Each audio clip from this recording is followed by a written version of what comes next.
খোকা, তোর কিচ্ছু হবে না। ডাক্তার বাবু, অপারেশন শুরু করো রে, আমার ছেলেকে বাঁচিয়ে দাও রে। স্যার, সন্ত্রাসীরা বর্ডারের ভেতর ঢুকে পড়েছে। সখিনা, আমাকে যেতে হবে। ওগো তুমি কেমন বাবা, ছেলেকে এই অবস্থায় রেখে চলে যাচ্ছ?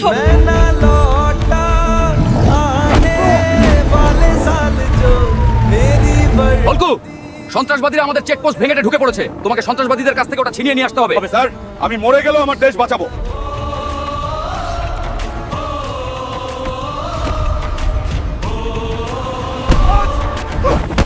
আজ সন্ত্রাসবাদীদের নাম ও নিশানা মাটিতে মিশিয়ে দেব। বন্দে মাতরম।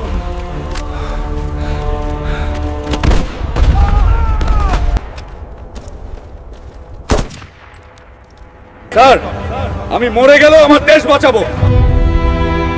বাবা, ও বাবা, কথা বলো কেন? বাবা, তোমার এই অবস্থা যে করেছে আমি তাদেরকে পৃথিবী থেকে মুছে ফেলবো। হাল্কের ছেলের প্রতিশোধ দেখতে কমেন্ট করো পার্ট 2।